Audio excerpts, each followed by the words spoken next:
I would like to say good afternoon to everyone and thank you so much for joining us today. We're very excited to meet again for the 2022 Isu Elihle Awards. We're joined by journalists from all over the African continent. And then I would like to introduce to you our different speakers and our facilitators for today. At first, we have Jermaine Krieg. She's a journalist from South Africa. She's a freelance journalist. She works for a number of news agencies, both local and international. She's also a media trainer and a consultant. I think most of you have worked with her. We also have Malik Nela, who is a South African-based journalist, media trainer, and consultant. He is also the founder and team leader at a media consultancy firm called iHub Online. So these are our two facilitators. They're also the Isu Elihle Awards journalists. They're also the Isu Elihle Awards judges, as well as our mentors. And then further on, we have our three speakers who are coming from 3 different African countries. We have Thomas Bwire, who is from Kenya. He's an award-winning journalist with over 10 years of experience. He's also our 2019 first prize winner. We also have Kennedy Nyavaya. He's joining us from Zimbabwe. He's a multi-award winning journalist who works for one of the biggest private media companies in Zimbabwe called Alpha Media Holdings. We also have Ruth Atim, who's from Uganda.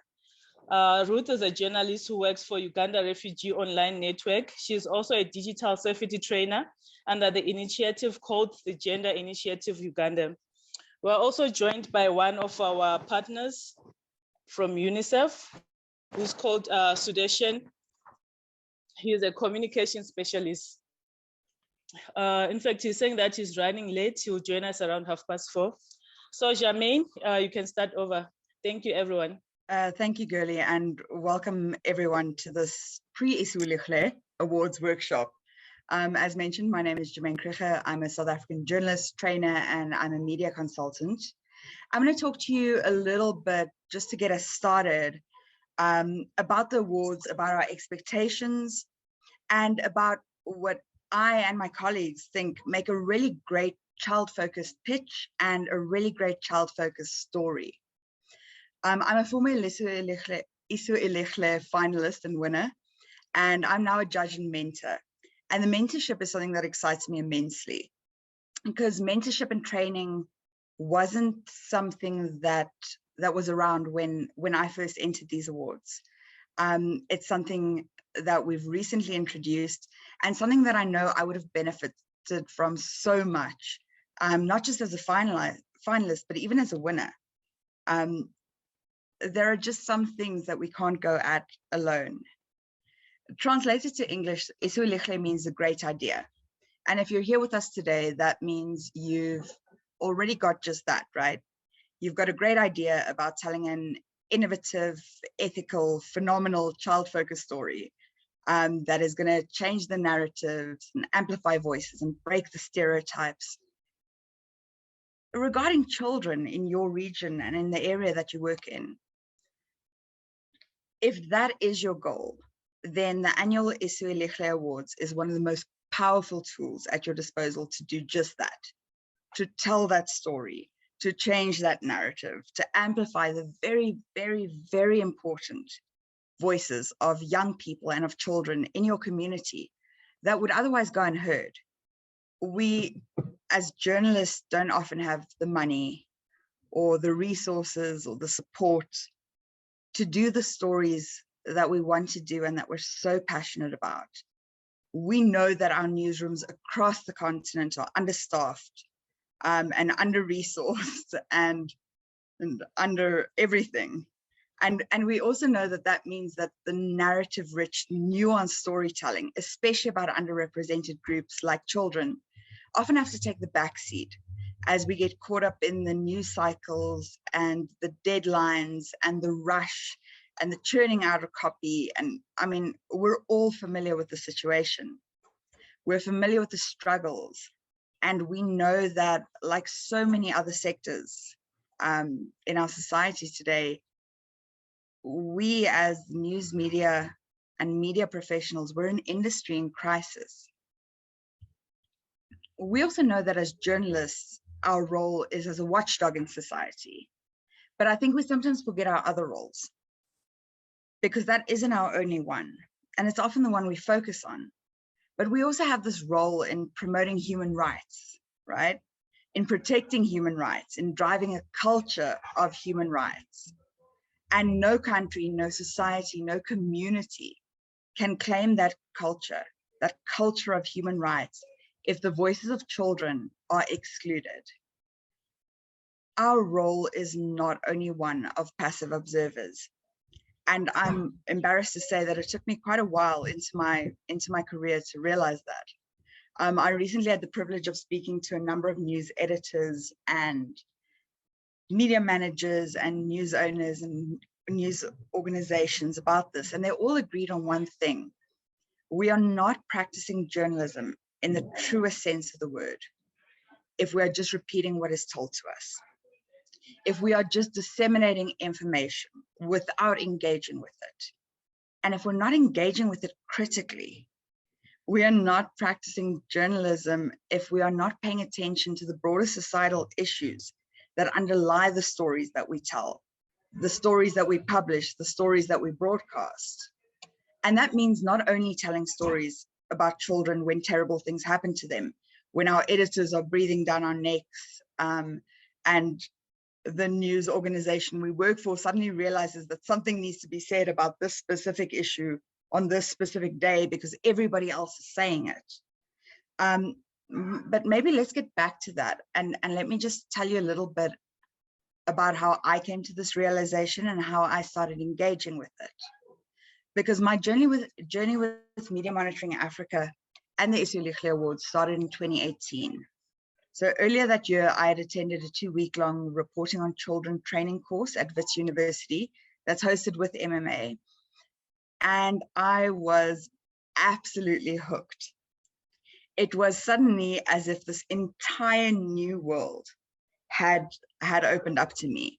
And it wasn't because I didn't want to tell child-focused stories before that. It wasn't because they weren't there. I'd firstly never really considered them as a category on their own. And I'd never really had the opportunity to engage with them as a category on their own. When I'd covered stories about children, relating to children or children's issues before that, they'd always been event-based, they'd been anecdotal, and more often than not, they had been negative. Based on the news events of the day, there was a learner death at a school in my region, or a bullying incident that was on social media, or there was an abuse and murder case in court that I'd been assigned to. Sometimes we had like events like South Africa's Youth Day in June, or December, January, when the matric results, the exam results were being released. Then suddenly we would talk to experts and activists and educators about what was happening in the world and what the impact was and what the impact was on children. But even when I was assigned to those stories, even on those days that were dedicated to children, even on these days like where the results impacted the rest of their lives, I never spoke to children for my stories. And the reason for it is not as complicated as people. Kids are scary. Kids are scary.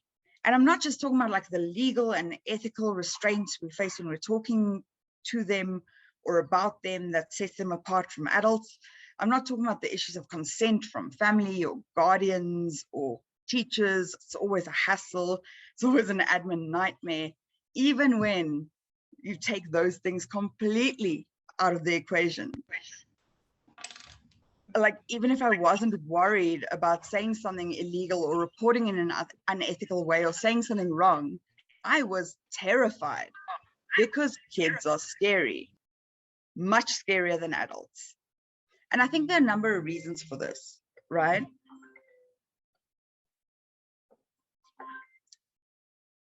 There are a lot more rules and regulations and laws and policies when it comes to this type of reporting. But more than that, it had been a really, really long time since I had spoken to a child at a level of engaging with them and of treating them as an equal. Maybe I had never done that since I actually became an adult myself. Kids are uncomfortable, right? Kids are unpredictable. Kids don't say what you want them to say. They don't do what you want them to do. They don't act in a way that you expect them to act. And even like, you can't even anticipate what might come from them. As adults, we've learned the social cues. We're more likely to say the right thing at the right time. We make the right noises for the right situations. We've been taught to filter our reactions. And as an adult myself, I do use that term very loosely, I can anticipate what other adults are going to do. I can bargain on them to do the right thing. I also have a better understanding of what might traumatize them, might hurt them. But I also know that when engaging with adults, they have a firmer understanding of the consequences of our interactions and the consequences of their interviews, their words, their voices, their stories. They have a better idea of the consequences that these interactions can carry. I could treat adults as my equal. But at that stage in 2018, at the age of 28, I did not know how to treat a child as my equal. Not even remotely, not even a little bit, not in social settings, and definitely not in my interactions with them as a journalist. I could talk to their parents, their guardians, their teachers, and other adults that acted as a buffer around them, and I could convince myself that doing so, I was protecting them from the real world. And I was so wrong. I attended this course on reporting on children, and I learned the theory and I learned the ethics. And it was only later that year when I actually entered the Isu Elihle Awards and started engaging with child-centered storytelling, not as a theory, but as a practice, that I got to put that book knowledge into action. And the main thing that I learned when I was doing that was that while what I had learned was a great guideline, the moment I sat down with a child, I should actually just probably throw that book right out the window. I also learned that it was important to know these guidelines and these rules and these restrictions that we have so that I could break them, and not break them in a way that you think, not break them in a way that is illegal or unethical, but in a way that is so newsroom imposed and self-imposed. We're so often taught the red light ethics, right? This is a dangerous, high stakes story or interaction with a child, and therefore we should stop and take a step back from what we're doing. We should try so hard to avoid the legal and ethical pitfalls of what's happening that sometimes we actually end up avoiding telling the entire story altogether. So when I say I learned the rules so that I could break them, maybe I mean what I learned is what I actually cannot do legally and ethically, and also familiarize myself with what I've been told I shouldn't do. What are the self-imposed boundaries, the excuses, the fears in myself, in my editors, in my institution, in my newsroom, in my society? And I learned how to oppose those in order to tell the best story that I could, putting children at the center stage of the issues that affect them. I stopped reporting about children because I had been doing that, right? This wasn't new. I had been reporting about children, but I stopped. I stopped reporting about children, and I started incorporating children in my reporting, and it was hard, but it paid off. I often say that child-focused reporting is the scariest, most exhausting, most demanding, most all-encompassing, most difficult, most amazing, most rewarding, most impactful journalism I've ever done, and that is not an exaggeration. But I could talk for days and days about how my child-focused reporting has changed my community and the children I've interacted with. and also how my child-focused reporting has changed me as a human and as a journalist. And I'd be happy to continue this conversation with any one of you at a later stage. But I think for now, I'd just like to touch as well and talk about our expectations for when you enter the Isu Elihle Awards and what the criteria are that I believe will really set you apart from the rest. Firstly, it should go without saying, but an Isu Elihle Award-winning story puts children at the center of the issue at hand. And more than that, incorporates the voices of children as active participants when it comes to the situations that really affect them in their lived realities. While a winning story might incorporate the voices of adults about the selected topics, people always want to know, or does this mean we don't talk to grown-ups at all? We do, but a winning story establishes children as the experts in their own lives and their own experiences. When we look at entries, we look for novel and innovative approaches, but we also look for ethical execution. We look for the right things to do, right? We look for nuanced language that depicts children outside of this narrative stereotypes that we so often find them in. They're not angels, they're not just innocents, they're not just victims, they're not just villains. They are complicated. They are nuanced. They are complete human beings within their own right, with their own lived experiences, their own opinions about the world around them, and often with ideas and solutions about how to fix that world that they find themselves in.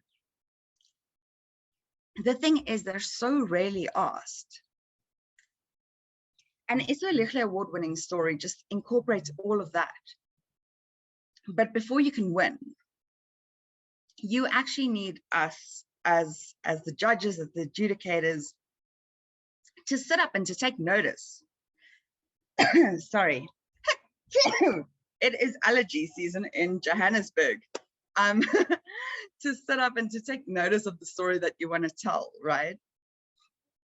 We want to hear stories that we are excited to throw all of our resources behind you and behind your story.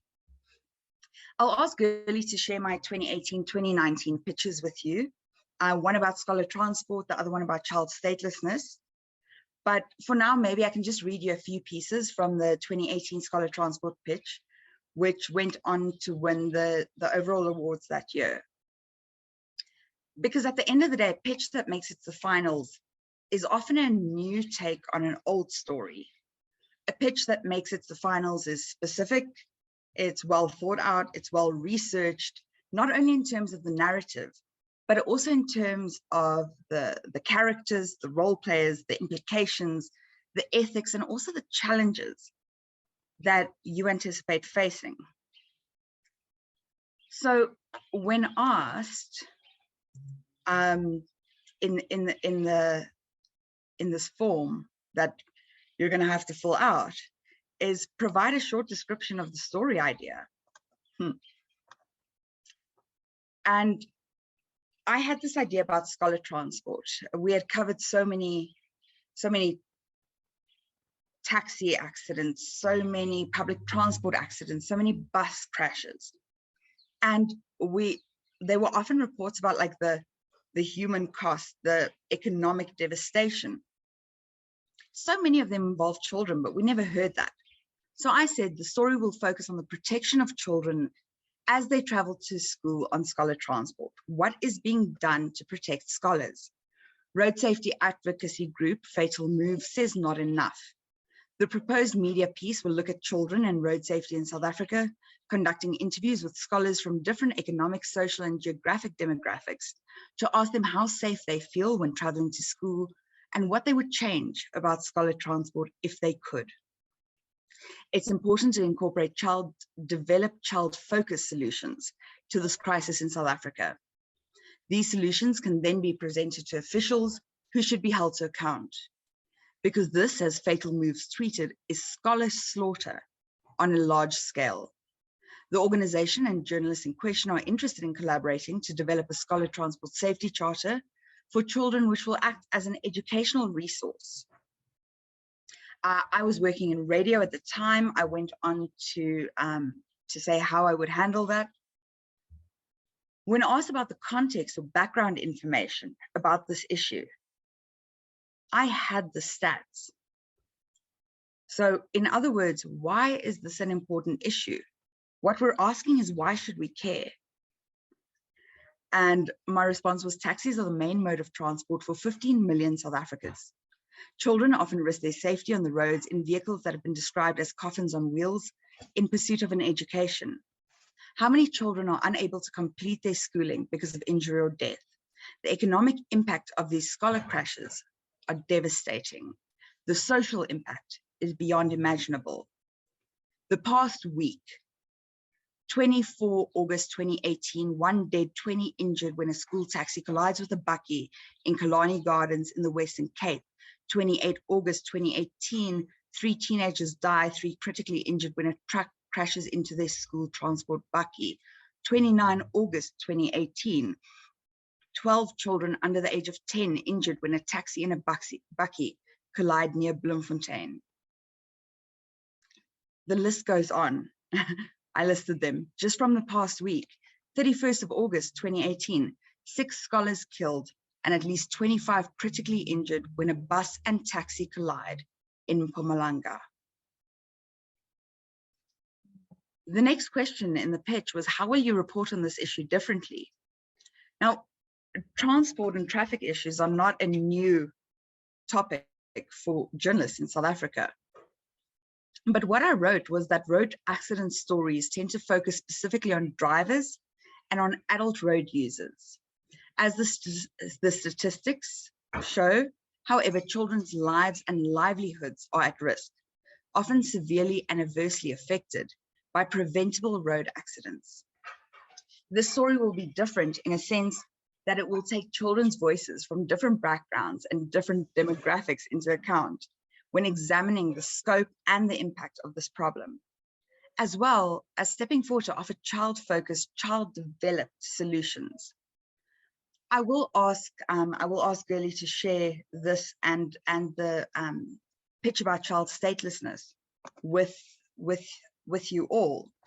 But as you can see, during this time, when asked about the challenges, I went into detail.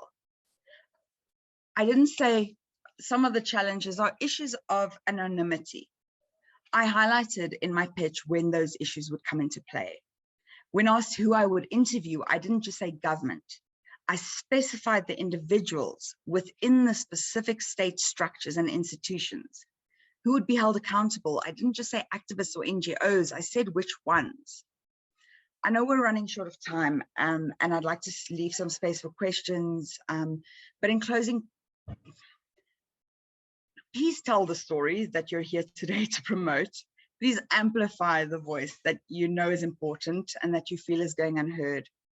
And let us here at the Isu Elihle Awards support you in that goal. That is what we are here for. And the goals that I had, the dreams that I had about telling the stories that I had would not have been realized if it wasn't for this platform. So thank you so much for your time. I can't wait to see what are we in? What is time? 2022 entries.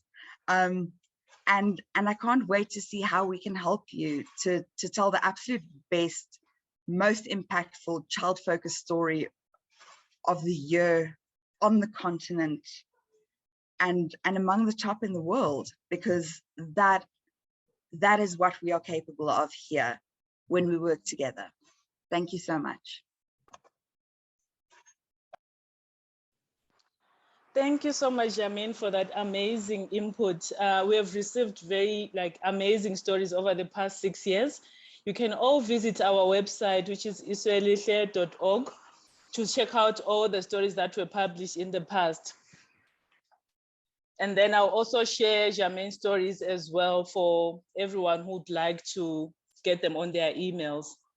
So moving on, we're moving on to have a discussion with some of our amazing speakers. We have Ruth, Thomas, as well as Kennedy. They will be talking about the issues that children are facing in their different countries, as well as the African continent as a whole. They'll also be talking about the problems that they face as journalists when reporting on children and how they manage to overcome this, considering the different laws and legislations. We have Malik Nela, who's our facilitator, is going to be leading this session. Over to you, Malik. Oh, thank you very much, Kelly, and welcome. First of all, I would like to acknowledge and receive your South African citizenship. Yes, please. We have claimed Malik. Absolutely, we have claimed you. So I take note of that, Kelly. Thank you very much. Otherwise, I'm a journalist based in Malawi, of course, with my second home in South Africa, like Kelly rightly said. So it's always difficult when Jermaine speaks first. I tend to run out of what to say because she will really touch on almost everything. But I was taking note of what she was saying, and I just have to add with the dimension of the specifics, and also we'll be talking to our colleagues from various countries. But before that, I think I need to build on what Jermaine has already said. At the core of the Isu Elihle Awards, but more broadly in terms of reporting on children, is the issue of mainstreaming. Whilst we are advocating for reporting on children's issues in various media institutions, we need to emphasize that there is a need to mainstream, because there are a lot of journalists that are reporting on various beats. Now, in each and every beat, you find out that there is potential for incorporating children's issues in those particular beats. So whilst we realize the need for reporting these respective beats in their respective forms without really diluting them in any way, would want children's voice heard in those particular beats. Now, what's in for the children is the question that we should be asking in our different beats. But also, when we talk about the respective beats that we have, and we tend to be focusing very much on the production side of the news. But we also, we tend to focus on the production, the consumption rather. But we also need to flip the coin and look at the consumption as well as the production side. The production side is where journalists in the mainstream will collaborate with children, because children are really fascinating when we are talking about children's issues, because they are children. Now, being children, they are the experts in being children. We have been children some of us have been children in the 70s, in the 90s, in the 80s, and in the 2000s. But we have a different set of children right now. So the expertise that we had during the 70s, during the 80s, during the 90s, may be different altogether, right? So when we co-produce our content with children, we tend to explore deeper into the narratives that pertain to children, and that would add value. So the Isu Elihle Awards are awards that really center on innovativeness. So incorporating children's voice and also engaging children is something that I believe is worth exploring, and engaging children on the production side is something that I find to be innovative and also child-centered news telling. Also, child-friendly journalism is really a concept that is diverse. We are talking of advocacy journalism because we cannot incorporate children's issues in various forms of our beats and forms of journalism without embracing the notion of being advocates. So first and foremost, we need to understand and position ourselves as advocates for children, because that's when we can tell children's stories in a sustainable way. Excuse me, because sustainability is at the core of telling the children's story. If we tell children's stories in a piecemeal fashion and in an erratic fashion, it means that we are not going to sustain the advocacy, and we are not going to drive home the message on children's issues. Therefore, for sustainability to be achieved, we need to embrace the advocacy role. And also, telling a story is a different thing, but creating impact with the different stories that we are telling is another whole different thing altogether. So we also need to understand and embrace the concept of solutions journalism when we are telling our stories. Because when a journalist tells a story and there is no impact out of that story, then as a journalist, I find it a bit demotivating to tell stories that do not create impact. What is it that duty bearers are going to say after I tell my story? What are the changes? What are the benefits that are accruing to children upon my story being told? So the solutions are really about the impact that will result from me telling my story. Is it about legislative changes? Is it about arrest of the culprits? Is it about improving the social welfare of the children in question?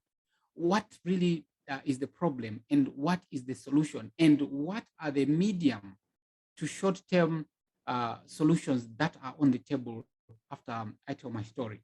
But also child-friendly journalism on the third leg, we are looking at the ethical as well as the legal journalism framework, where I tell my story ethically. I think Jermaine has gone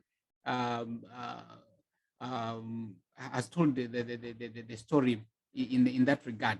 So we are also looking at how ethical and how legal are our stories. How are we telling our stories? So recently, when I was engaged by the African Union, the Committee on the Welfare and Rights of the Child, to conduct trainings for journalists across Africa, I did a study on the legal frameworks across Africa.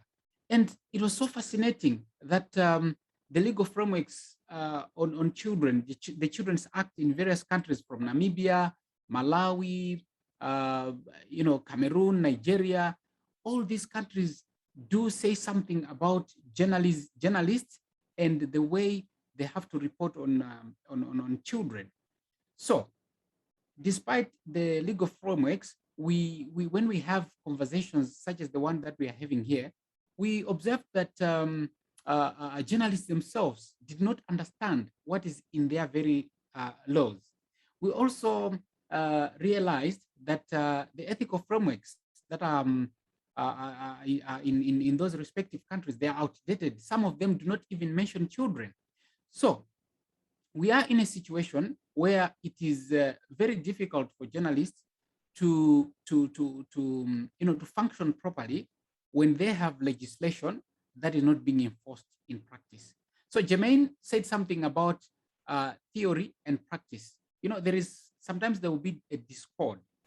Now, we need to come to an understanding that ethical journalism is not something that will result from us learning all those theories, but it's something that will come about because of the practice that we engage in. So the challenges now, the challenges that we have seen, perhaps on the sidelines, let me talk about some project that we're working here in Malawi. Here in Malawi, I think we are making tremendous progress with regards to children and the media.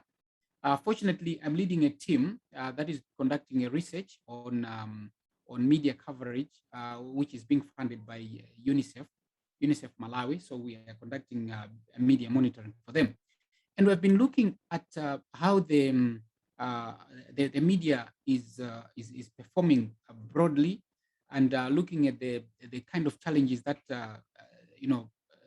are prevalent. And we have noticed that sensationalism, when it comes to children's issues, sensationalism is something that will push the headlines to the front page. It will push the headline to the top story when the stories are negative. Now, this tendency of focusing on sensationalism is something that can be extinguished by journalists embracing the advocacy role. But also alongside the sensationalism is that knack for blame pointing, sales-focused kind of journalism where we tell the extraordinary story in an extraordinary way so that we should increase our news sales. But also online, we have seen what they call it, clickbaiting, where they will sensationalize children's stories just to end the clicks and create a very attractive dashboard online. And we've also seen journalists, going outright on the outright illegal path, unethical journalism outright, without recourse, without sanctions being imposed because our ethical frameworks are outdated, or completely ignore the plight of children when it comes to the role of journalists and the role of journalism in telling their story.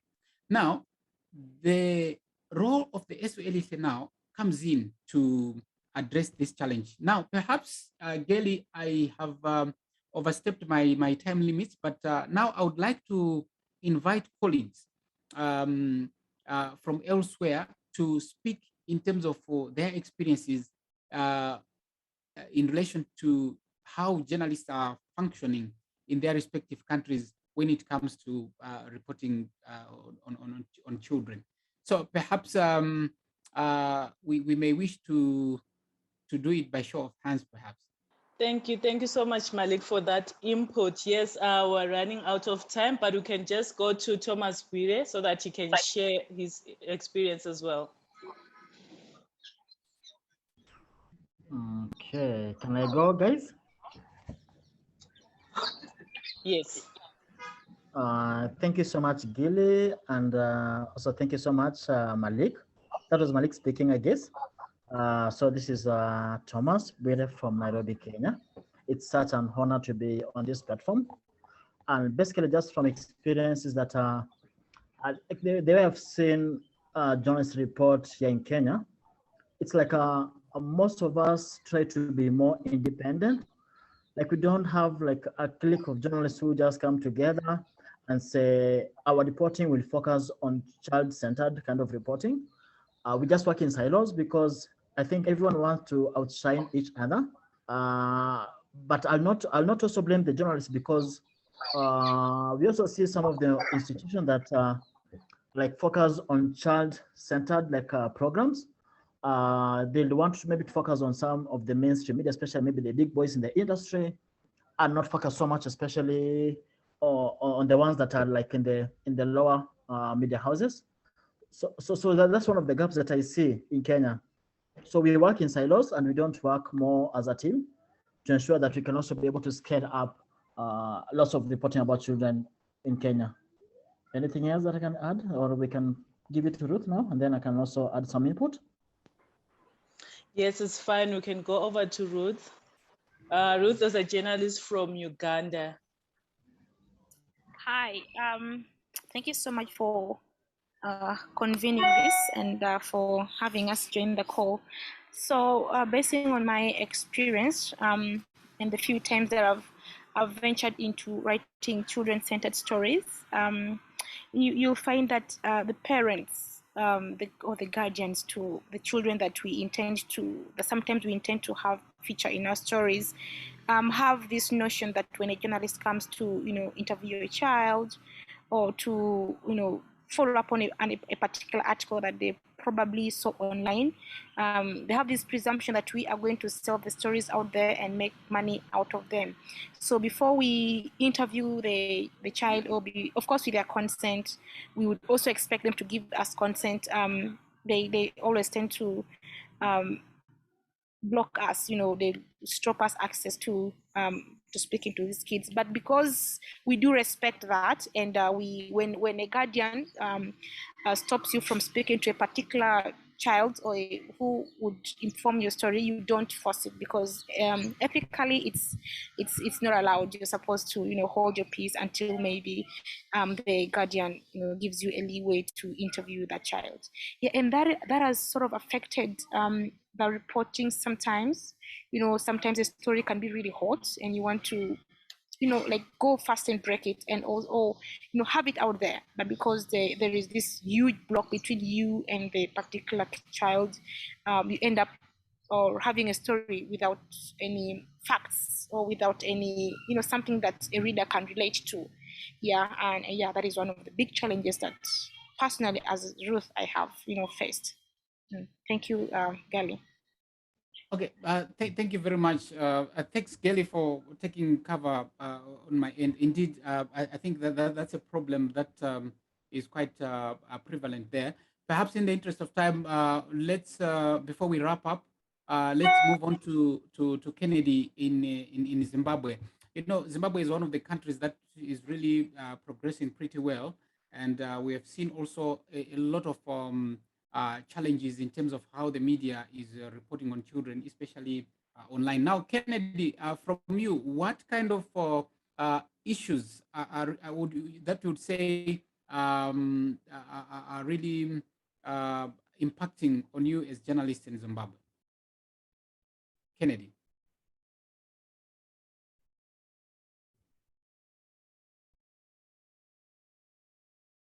Well, I think we've lost Kennedy. I can see Kennedy. His mic is off. His mic. I think Kennedy, if you could put on your, if you could switch on your mic and take the floor.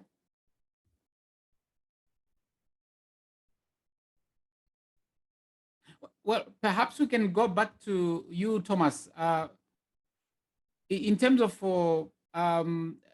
perhaps I should give you another question, Kennedy. I know that in Kenya you have quite a vibrant regulatory framework in terms of regulating how the media conducts itself in terms of reporting on children.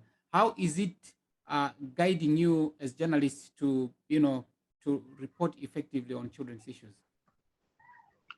Thank you, Malik. So maybe I'll just share it to the guys here. So basically, this is one of the key documents that every journalist in Kenya must be able to have. And it has 25 clauses on code of ethics for journalists. But specifically, the one that I always use as a child's reporter is clause number 18 on this booklet. Actually, you can also find this document online. The Media Council of Kenya, you can be able to download the code of conduct about practicing of journalism in Kenya. But basically, it just talks briefly about what a journalist should be able to do before interviewing a child. They don't need to be photographed in terms of you need to get consent. They don't need to be, you need to seek consent from a parent or a guardian, basically so that you're able to interact or even speak to a child. Because sometimes I've seen some gaps, because early this week, we had the Kenya Certificate for Primary Education exams, those are national exams that were released to the public. And I saw most parents who are happy with the performance of their children. They were sharing their scores, how the child has performed in all the subjects, how the scores have performed. But at some point, I kept asking myself, there were some bridges in terms of the privacy, in terms of the data, because some people were sharing data or about how schools have performed without the consent of either the school, the parent, and the child is not even aware that I'm getting access to what they performed. And especially the ones that people are sharing online, especially on Facebook and Twitter, were scores of children who had also performed very bad like the bottom of the class, and also the ones who had scored highly. And I thought, just like kept asking even friends, like even I posted on my Twitter and Facebook to ask, are you guys aware that you're breaching data privacy for this particular child? They're not even aware that you're sharing their data online. So I see people don't still understand how they can be able to ensure that the child rights are safeguarded, especially here. But especially for the media, I think we have tried to follow the code of ethics in terms of like especially trying to get consent. And what always is advised is that you need to get it maybe on record, or have it like signed with a parent or a guardian, because sometimes you can just like say it's a verbal agreement, oh, interview my child, and then once the story is published, some people come and talk to the parent or the guardian and tell them, oh, you know that journalist made a lot of money from the child story. So it's always advised like have this recorded either on audio or maybe video, or even just like written somewhere that acts give consent to my child to be interviewed for these reasons, and I know why this story is being told by the journalist. Thank you. Thank you very much. The issues that you have highlighted really emphasize the importance of having this conversation. Right here in Malawi, you know, we have seen the resurgence of, the return of polio. Now, there is one child, the child who was first known to have had polio in the recent past. You know, the mainstream media has been publishing the name and the details of the child. We know that it is in the public interest that we should know that polio has resurfaced in Malawi. But we've been monitoring the media, and we've been monitoring that there has been that kind of violation, and we have really been curious to understand whether the media has also overboard. But it's not only the problem with the media. It goes beyond the media. It cuts across the continuum of the news gathering process. Sometimes it starts with the organizations that are, releasing the information to the media. So these are the conversations that we should really be having as often as possible. I can see that Kennedy has been having issues with audio, but I saw him. Kennedy, can you take the floor now? We were talking about the challenges that the media in Zimbabwe are facing. Kennedy, over to you if you can hear me.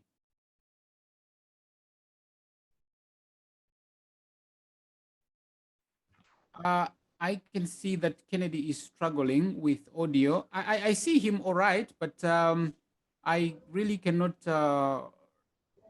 make him unmute. Maybe Gelly, if you can help me unmute Kennedy, perhaps he's having problems unmuting.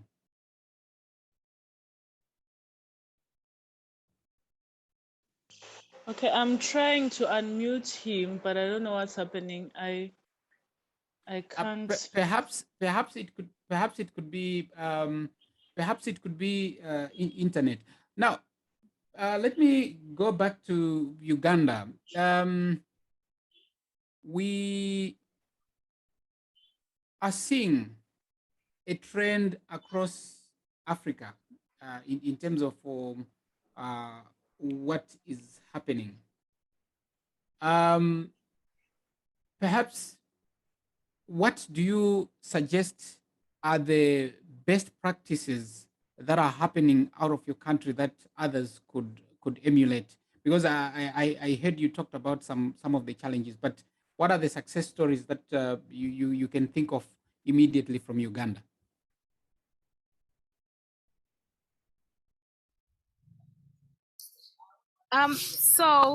For Uganda, that is the challenge. What I talked about is a challenge, but we also have a couple of success stories. People have been able to have their children's stories out there. But what we can learn from other countries that is not happening in Uganda, having maybe policies that support, that protect journalists, especially those who have decided to focus on publishing children. We don't have a particular policy, that, for example, when I go to write a story, and in most cases we get caught up in between stories, because if it backfires, there is no policy, there is no one to support you. So maybe if we have such policies in place, it will motivate many journalists to, to sort of shift their attention attention to also giving more focus on the children-centered stories. If you look at if you Google Uganda, the percentage of children-centered stories at the moment, it's very low, because people fear for their careers, people fear for their lives, people fear to be slapped with fines. People fear being sued. So if we are supported and we are backed up by a policy, I think that will, support us. We have trainings, yes, we've been trained, we have the skills, we know the ethical ways to how to write about children's stories, but I mean, it's just that we don't have a backing from the state. Yeah, and that's sort of demoralizing. You are raising interesting question about the policy framework and the like. How best, if you asked how best would you want those designed, how best would you want those inform the decision makers so that they should really do or work on something that is bespoke to your needs? Okay, just to give an example, at the moment we have human rights lawyers. We have lawyers who back journalists general, especially if they are caught up in their line of work, journalists vis-a-vis the state. If maybe a journalist publishes a political story or a story against a big shot within the government, we have those associations that a journalist can run to and seek for support, but we don't have one that supports a journalist who is focusing on a child-centered story. Like those that are informed, that know and are aware that, okay, we need to give children precedence in the different stories that we do publish. Like there is no much knowledge about the importance of having children's stories put out there. So that has made many of us, with our skills on how to write about children's stories, we are sitting on them and we are, sort of dormant because of that fear of, being caught up in our line of work. Yeah. Perhaps, Gelly, you advise on time, but I'm tempted to want to return to Kenya, where they have a vibrant regulatory framework. I understand that in Kenya, you are regulated by an act of parliament, which is rather robust than the voluntary model in other countries. What are the lessons that other countries could draw from Kenya? Thank you, Malik. I think basically from our side is that we need to engage like the lawmakers. We need to, especially like because in Kenya we have the Kenya Editors Guild. That's like a forum whereby editors in the country like have a sitting, especially with the lawmakers, and that's where the concerns, especially from the journalists themselves, will be aired through that particular channel. And they have a voice because these are editors, like top editors from different public houses, media houses. So if maybe we can also, other countries can also embrace such an approach, whereby like a clique of editors can also be able to push the agenda of the journalists to the lawmakers, so that the laws can be implemented, and also in terms of like just like coming up with those legislation that to guide and also to give guidance. But also this has been made through, especially with the Kenya Media Council, the Media Council of Kenya. So through those particular platforms, it has been at least a bit easier to just also try to streamline how we can also be able to report responsibly and also objectively. Yes. Thomas, thank you very much for that input. But perhaps immediately, the take-home point that I'm getting from what colleagues from Uganda and in this case Kenya points that they're raising is that perhaps we need to draw a lesson from each other. And since the problems that we are facing in our respective countries, you talked about Kennedy. You talked about the data. The privacy and data issue. it's also happening in Malawi. It actually happened just last week. Perhaps it's happening elsewhere as well. Perhaps the approach that we need, the approach that Media Monitoring Africa is taking with the Isu Elihle Award could go a long way in addressing some of these challenges, because it is not leaving anyone behind. It's taking, all the countries abroad. Malawi and South Africa are now closely working together. Kenya is now on board on children's issues. We see Uganda coming in. So I think we are shaping a common narrative as an African media to move forward in the interest of children. So William and team at Media Monitoring Africa, I think they need to be commended for the all inclusive approach, and it's also highlighting the common challenges that we have as an African media. So in addition to rewarding journalists that are performing well, it is also highlighting the challenges and offering a platform for us to discuss the challenges that we are facing and try to, put in place solutions to those kind of problems, which perhaps could end if we sustain such kind of conversations. So perhaps we need to go back to Zimbabwe if the audio issues have been addressed. We just so about that out of time, but yeah. Yes, William. So I'm just conscious of us running out of time, but yes, we can go back to Zim by all means. All right. If not, if we're still facing technological glitches, then perhaps I should hand over to you, Geli. Okay, thank you so much, Malik. Yes, he's still struggling with audio and I'm failing to unmute him. I don't know what's happening. Maybe it's his network. I'd like to thank you, everyone, all the speakers, for giving us the different views from the different African countries. We're supposed to have one of our partners from UNICEF joining us today. He wanted to say a few words, but he had to jump into another meeting. So I will share what you are supposed to share with you guys. So the applications for the 2022 Isu Elihle Awards are opening tomorrow, which is the 1st of April, until the 30th of May.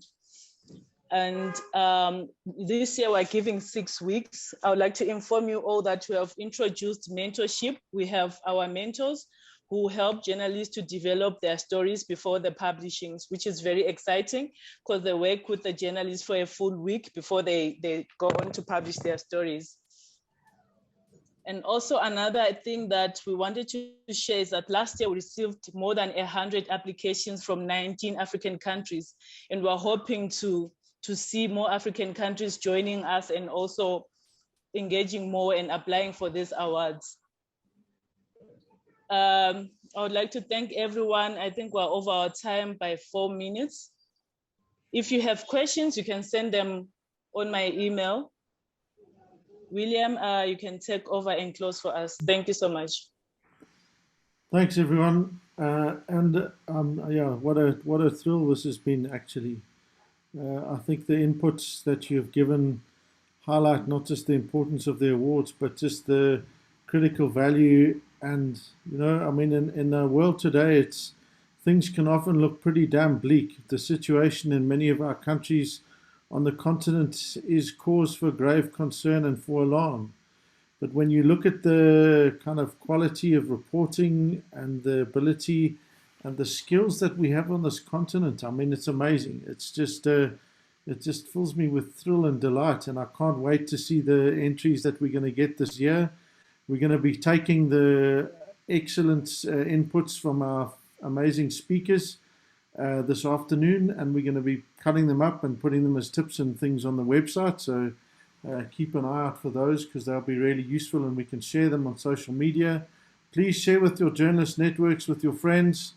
I said in a comment at the bottom, and I've tweeted it, if you want to be a good journalist, be ethical and be professional. If you want to be a great journalist, learn how to report on children. And it's completely true. The quality that you get from that is just so amazing. It gives you a humanity and a compassion and a respect for the most important members of our society that you wouldn't get anywhere else. So thank you so much, everyone. We're so indebted to you, Jermaine and Malik and Thomas. and our other speakers. Now I can't see the names on my screen at the moment, but thank you all so much. It's really excellent. Have a good evening, and thanks for joining us, and good luck for the 2022.